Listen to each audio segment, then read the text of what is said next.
This is the story of the Messner brothers' 1970 Nanga Parbat climb, a monumental triumph giving way to a fateful decision with life and death consequences. Even though it's been 53 years, this story still resonates, sparking ongoing debates. So let's get started. Early climbing enthusiasm. Nurtured by home environment, born on September 17, 1944, in Bressanone, Italy, Reinhold Messner grew up near the Dolomite Mountains. His father, a teacher, sparked his love for mountains. He began climbing at 5 and scaled 3,000-meter peaks at 13. Both embraced alpinism, influenced by Hermann Buhl's minimalist Himalayan techniques from 1953. This is a style of climbing that prioritized efficiency and skill over extensive supplies. This approach contrasted with the expedition style, which relied on staged supply caches along the route. Reinhold Messner's journey pioneering climber. Hermann Buhl's historic ascent of Nanga Parbat, the 9th highest peak without oxygen, marked his legacy. He later conquered Annapurna and Everest. Inspired by Buhl, Reinhold Messner focused on climbing while studying. Winter summits gained recognition. Born on the 18th of May, 1946, Günther Messner was a notable Italian mountaineer hailing from South Tyrol. He was the younger sibling of Reinhold Messner. In the 1960s, Günther achieved remarkable feats by conquering some of the most challenging routes in the Alps. In 1970, he seized the opportunity to be part of the Nanga Parbat expedition, joining the team shortly before its commencement to fill an available spot. The brothers conquered the Dolomites and the Swiss Alps, backed by Reinhold's teaching and Günther's job. Reinhold explored Peruvian Andes, eyeing the Himalayas. Financial hurdles challenged their global climbing dreams, and Reinhold's sponsorship realization changed the game. Leaving his teaching, he embraced sponsored mountaineering. Günther followed him as well, exceeding their hopes. Yet, conquering their peaks remained their ultimate aim, shaping their remarkable journey. Pushing boundaries. In the early 1970s, Reinhold Messner explored remote regions like Persia, Nepal, Pakistan, and East Africa, bonding with Austrian mountaineer Peter Habeler. They aimed for tough peaks, sharing similar skills but contrasting personalities. Peter relaxed, Reinhold calculated. In 1974, they excelled, breaking Eiger's North Face record. Their alpine technique was groundbreaking and challenging norms. They made history with a 3-day ascent of Gasherbrum won in 1975, pushing mountaineering's limits. Defying limits and setting records. On May 8, 1978, Reinhold Messner and Peter Habeler achieved the Everest summit without oxygen, reshaping mountaineering. Reinhold's solo climbed Nanga Parbat beyond 8,000 meters is a pioneering feat.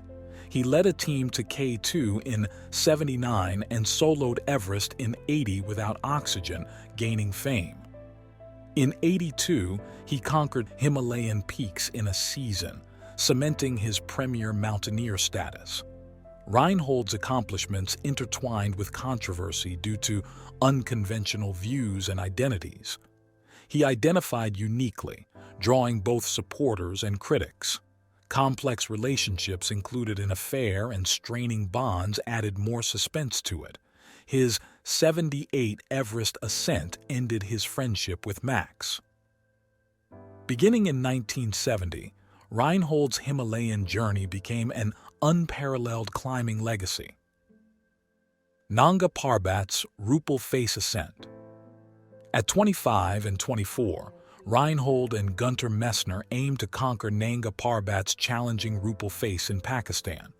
This vast mountain features the Radi Gali Face, South Silver Crags, and an icy silver plateau near the peak. The Rupel Face stands out, a towering icy rock wall, the world's highest, Excited and unafraid, the Messner brothers felt ready due to lifelong training and experience in conquering daunting cliffs. Despite skepticism and cautionary letters from fellow climbers, brothers Reinhold and Gunther remained resolute in their pursuit. In 1970, they seized the opportunity to conquer the unclaimed Ruppel Face by joining a German-led expedition.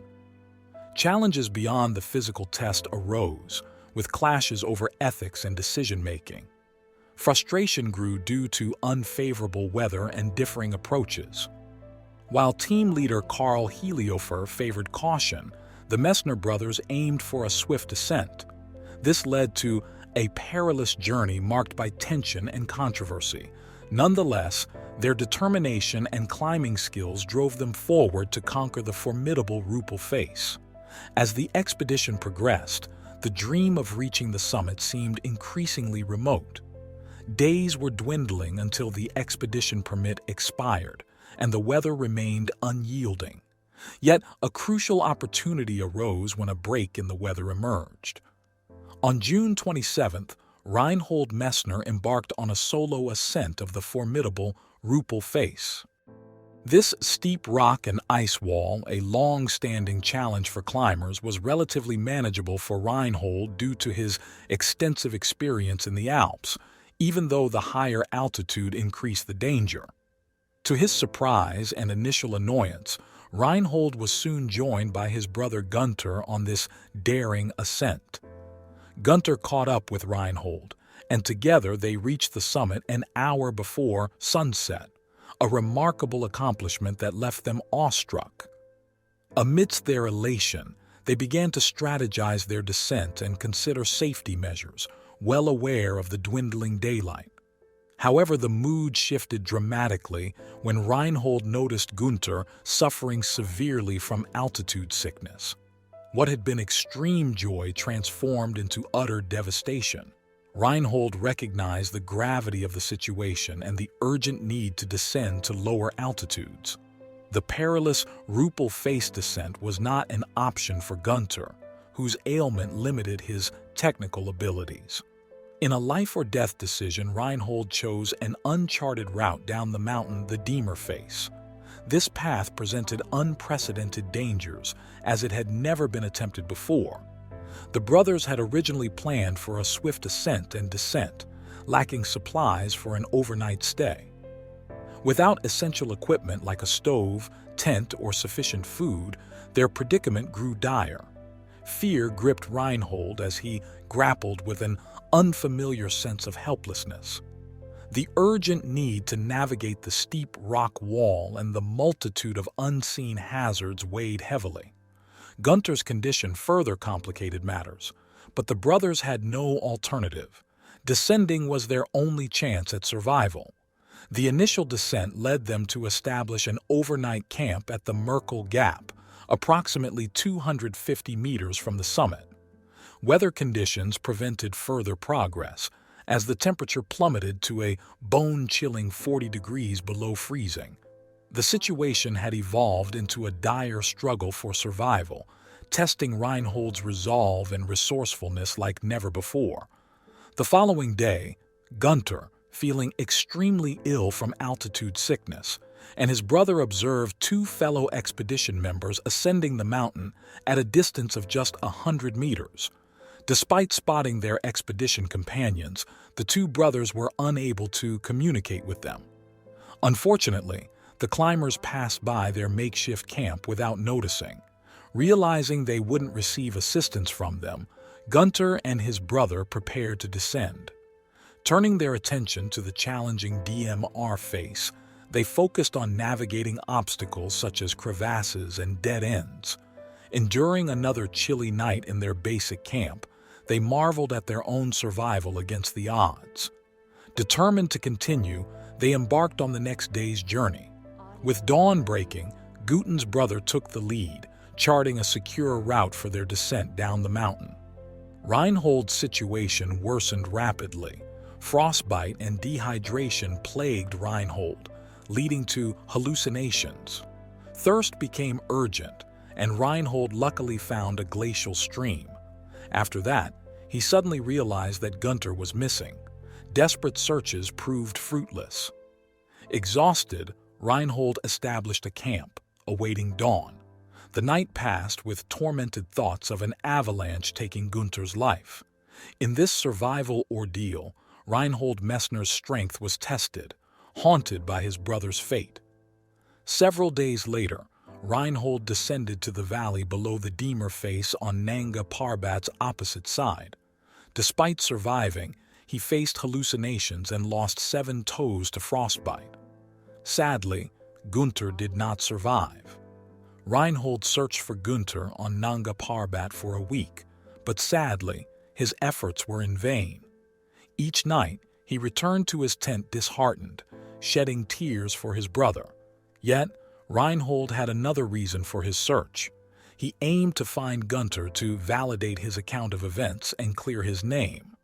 On July 17, 2005, human remains were discovered at 4,300 meters on Nanga Parbat. These remains included a rib cage, shoulder bones, and notably, no head. Nearby, a leather boot and sock were found, indicating the lower limb of the deceased. The leather boot suggested a climber who died before 1980 when plastic footwear became common.